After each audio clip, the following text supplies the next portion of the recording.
السلام علیکم ورحمۃ اللہ وبرکاتہ۔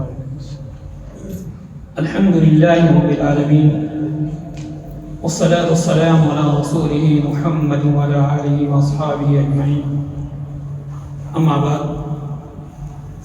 محترم بزرگوں، حاضرین مجلس، سامعین اعظام، آج کے خطبے میں شیخ محترم نے مال کی حقیقت اور مال جو ہم کماتے ہیں اسے کہاں پر خرچ کرنا، قرآن اور حدیث کی روشنی میں ہمیں شیخ محترم نے سمجھایا۔ شیخ محترم نے اپنے خطبے کا آغاز ان الفاظ سے فرمایا: مال یہ انسان کی زندگی گزارنے کا ایک ذریعہ ہے۔ ایمان والے کے لیے مال کمانا اس کا اصلی مقصد نہیں ہے، بلکہ مال کو ایمان والا یہ سمجھتا ہے کہ زندگی گزارنے کے لیے ایک ذریعہ ہے، تو لہٰذا جتنا میرے لیے کافی ہے اتنا کما کر وہ اس پر خوش ہوتا ہے، نہ کہ مال سے دلی محبت کر بیٹھتا ہے۔ جیسے کہ اللہ تعالیٰ نے ان لوگوں کے بارے میں کہا جو مال سے حد سے زیادہ محبت کرتے ہیں، جیسے قرآن کہتا ہے وَتُحِبُّونَ الْمَالَ حُبًّا جَمًّا، یعنی وہ ہمیشہ مال ہی کے پیچھے لگے رہتے ہیں، وہ زندگی کے مقصد کو مال کمانا سمجھ بیٹھتے ہیں اور اسی کو اصلی سمجھ کر زندگی میں اسی کے پیچھے لگے رہتے ہیں۔ تو ان کے بارے میں کہا گیا کہ وہ اتنی محبت کرتے ہیں کہ ہر چیز ہر وقت اسی کے کمانے کے پیچھے لگا دیتے ہیں۔ جیسے کہ شیخ محترم نے فرمایا کہ مال کے کمانے کے اندر 3 طرح کے لوگ ہوتے ہیں۔ ان میں سے ایک وہ کہ مال کماتا ہے تو اس کا مقصد یہ ہے کہ بس بڑائی حاصل کرے یا فخر کرے ہر چیز کے اندر، دنیا کے اندر بھی، دین کے اندر بھی۔ جہاں وہ خرچ کرتا ہے تو لوگ اسے بڑا کہے، تو اس کے ذریعے سے بڑائی کو حاصل کرنا چاہتا ہے۔ دوسرا وہ شخص کہ اپنی زندگی کا پورا مقصد ہی مال کمانا سمجھتا ہے اور وہ مال کے کمانے کے اندر کسی چیز کا خیال نہیں کرتا، بس حرام حلال کے بغیر سوچے سمجھے بس مال ہی کمانا اس کا مقصد ہوتا ہے۔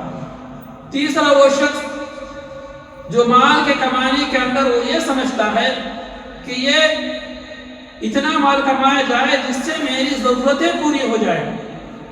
اسے وہ شخص مال کے کمانے کو اصل مقصد نہیں سمجھتا، بلکہ وہ یہ سمجھتا ہے، وہ یہ جانتا ہے کہ زندگی گزارنے کے لیے ایک ذریعہ ہے، تو جتنا کما لوں کہ جس سے میری زندگی گزر جائے، وہ اس پر خوش ہوتا ہے۔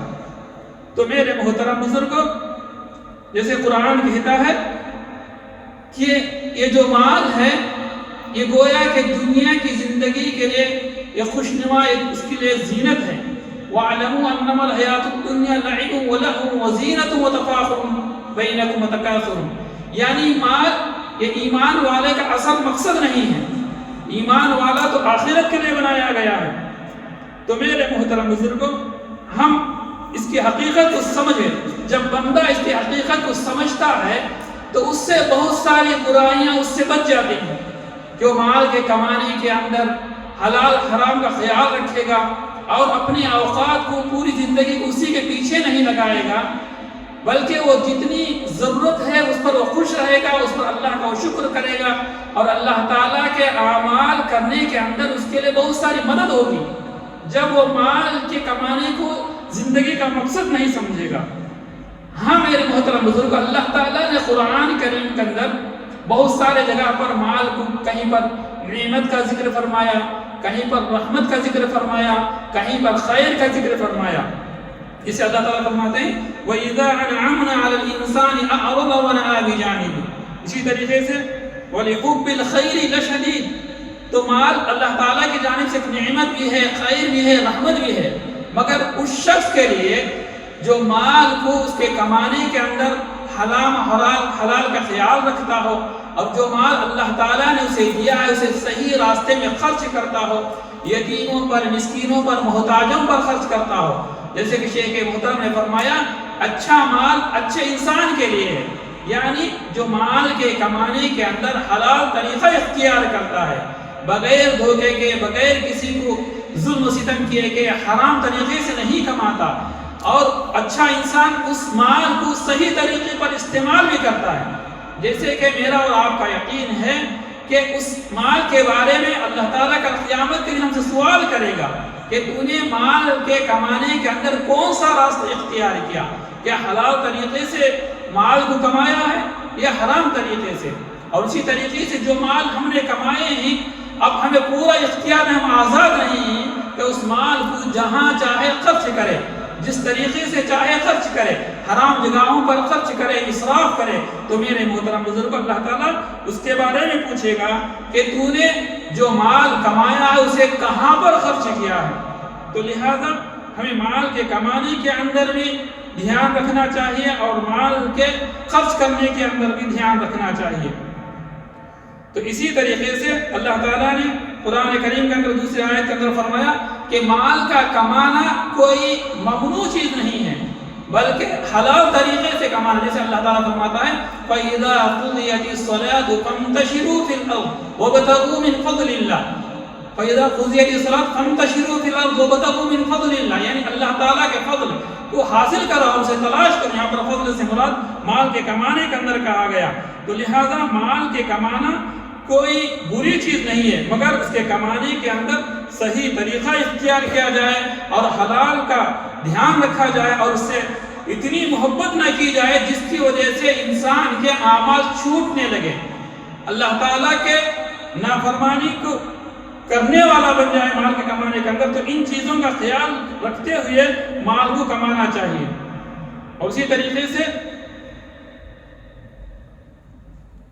تو میرے محترم بزرگوں، اسی طریقے سے مال کے کمانے کے اندر 4 طرح کے لوگ ہوتے ہیں اور اسی طریقے سے وہ اس کا حکم 4 چیزوں پر ہوتا ہے. ایک ہے مال کا کمانا، اس کے لیے حلال ہے، جائز ہے، یعنی اتنا مال جو اس کے لیے ضرورت ہو اور حلال طریقے سے کمائے تو اتنا مال کا کمانا اس کے لیے حلال ہے اور وہ کما سکتا ہے. دوسرا حکم یہ ہے کہ مال اس کا کمانا اس کے لیے مستحسن ہے، مستحب ہے، یعنی مال اس لیے کماتا ہے جو ضرورت سے زیادہ کماتا ہے، مگر اس کی نیت یہ ہے کہ جو یہ ضرورت سے زیادہ میں کما رہا ہوں اس کے ذریعے سے یتیموں کو، مسکینوں کو، ضرورت مندوں کی ضرورتوں کو پورا کروں گا. تو میرے محترم بزرگوں، وہ مال اس کے لیے مستحسن ہے، مستحب ہے، اس کے لیے اچھائی کا ذریعہ ہے، اس کے لیے خیر ہے. تیسرا حکم یہ ہے کہ مال کا کمانا مکروہ ہے. وہ کب؟ حلال طریقے سے کماتا ہے، جائز طریقے سے کماتا ہے، مگر اس لیے کماتا ہے کہ اس مال کے ذریعے سے میں بڑائی حاصل کروں گا، فخر کروں گا دوسرے لوگوں پر. تو اس کا مال کا کمانا اس کے لیے مکروہ ہے اور کراہت ہے، وہ ناپسندیدہ چیز ہے. اور چوتھا حکم یہ ہے کہ اس کا مال کا کمانا اس کے لیے حرام ہے، ناجائز ہے، یعنی مال کے کمانے کے اندر حلال اور حرام کی کوئی تمیز نہیں کرتا، بس ہر طریقے سے کماتا ہے، رشوت کے ذریعے سے، سود کے ذریعے سے، دھوکہ دے کر، جھوٹ بول کر. تو میرے محترم بزرگوں، اس طریقے سے کمانا یہ اس کے لیے ناجائز ہے، حرام ہے، گناہ کا سبب ہے. اسی وجہ سے اللہ تعالیٰ نے فرمایا یا ایھا الذین آمنوا لا تأکلوا اموالکم بینکم بالباطل، یعنی باطل طریقے سے، ناجائز طریقے سے مال کو کھانے والے نہ بنو، ایمان اللہ تعالیٰ کا حکم ہے.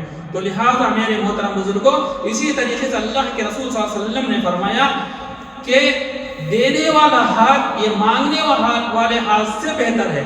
تو اس کا مطلب کیا ہے؟ حلال طریقے سے مال کو کمانے کا حکم ہے، بجائے اس کے کہ لوگوں کے سامنے محتاج بن کر ہاتھ پھیلا کر مانگنے والا بنے.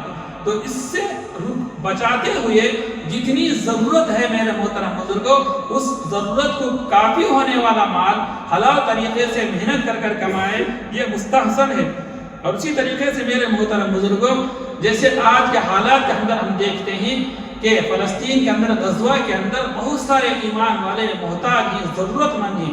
تو لہٰذا جو مال اللہ تبارک و تعالیٰ نے ہمیں عطا فرمایا ہے، اگر ہمارے سامنے تقاضا آئے ان مجاہدین کے لیے، ان شہداء کے لیے، ان محتاجوں کے لیے، ان ضرورت مندوں کے لیے، ہم میں سے ہر ایک واقعی ہے آج ان کے لیے کھانے کے لیے کھانا میسر نہیں ہے، پینے کے لیے پانی میسر نہیں ہے، ان کے گھر اجڑ چکے ہیں، وہ بے گھر ہو چکے ہیں، اور وہ کپڑے وغیرہ جتنے بھی انسانی ضرورتوں کی جتنے بھی چیزیں ہیں، دوائی وغیرہ میرے محترم بزرگوں، اس سے آج وہ محتاج ہیں۔ وہ بس وہ اللہ کے مقدس مقام کو بچانے کے لیے وہ اللہ کے راستے میں میرے محترم بزرگوں ظلم کو برداشت کر رہے ہیں۔ تو اب ہم ایمان والوں کے لیے ضروری ہے، فرض ہے کہ ہم ان محتاجوں کے لیے جب ہمارے سامنے تقاضا آئے تو دل کھول کر میرے محترم بزرگوں ہم ان کی ضرورتوں کو جتنا ہم سے ہو سکے ان کی مدد کرنے والے بنے۔ جیسے اپنی دعاؤں کے اندر ان کے لیے دعائیں کرتے ہیں، تو میرے محترم بزرگوں اسی طریقے سے مال کے ذریعے سے بھی میرے محترم بزرگوں ان کی پوری مدد کرنے والے بنے۔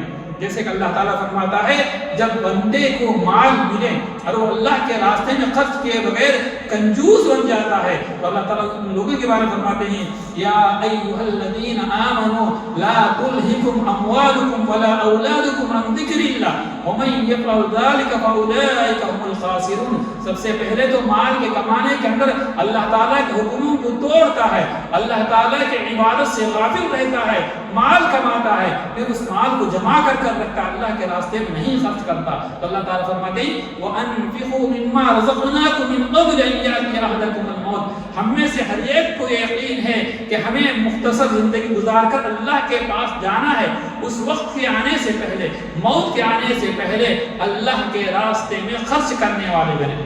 اور مال کے کماتے وقت میرا اور آپ کا یقین یہ ہونا چاہیے کہ جتنا اللہ تعالیٰ نے ہمارے مقدر میں رزق رکھا ہے وہ ہمیں مل کر رہے گا۔ تو میرے محترم بزرگوں جب یہ یقین رہے گا، اور اسی کے ساتھ ساتھ یہ بھی یقین ہمارا ہے کہ ہماری زندگی متعین ہے، تو جتنی زندگی ہمیں گزارنا اللہ تعالیٰ نے لکھ دیا ہے اتنی زندگی گزاریں، اس سے زیادہ نہیں گزار سکیں گے۔ تو لہٰذا یہ دو چیزیں جب ہمارے سامنے ہوں گی تو اللہ کے راستے میں مال خرچ کرنے سے کوئی رکاوٹ نہیں بنے گی۔ تو لہٰذا میرے محترم بزرگوں زیادہ سے زیادہ اللہ کے راستے میں مال کے خرچ کرنے والے بنے، اور مال کو اپنا زندگی کا مقصد میں اور آپ ہم نہ بنائیں، بلکہ ہمارا مقصد تو آخرت ہے۔ جو مال اللہ تعالیٰ نے دیا ہے میرے محترم بزرگوں وہ اللہ کے راستے میں محتاجوں کو، یتیموں کو، مسکینوں کو، جو حاجت مند ہیں میرے محترم بزرگوں، جو ضرورت مند ہیں، ان ضرورت مندوں کی ضرورتوں کو پورا کرنے والے ہمیں بنائے۔ اللہ تعالیٰ سے دعا فرمائے کہ اللہ تبارک و تعالیٰ ہمیں اللہ تعالیٰ کے احکام پر عمل کرنے کی توفیق عطا فرمائے۔ اللہ تعالیٰ ان مظلوموں کی مدد فرمائے، ظالموں کے ظلم سے، ظلم کرنے والوں کا اللہ تبارک و تعالیٰ اگر ان کے حق میں ہدایت ہے تو ہدایت عطا فرمائے، ورنہ رہتی دنیا تک ان کے لیے عبرت کا نشان بنا دے۔ اللہ سے دعا ہے کہ اللہ تبارک و تعالیٰ ہمارے کہنے سننے کو قبول فرمائے، عمل کی توفیق دے، ایمان پر ثابت قدمی عطا فرمائے۔ وآخر دعوانا الحمدللہ۔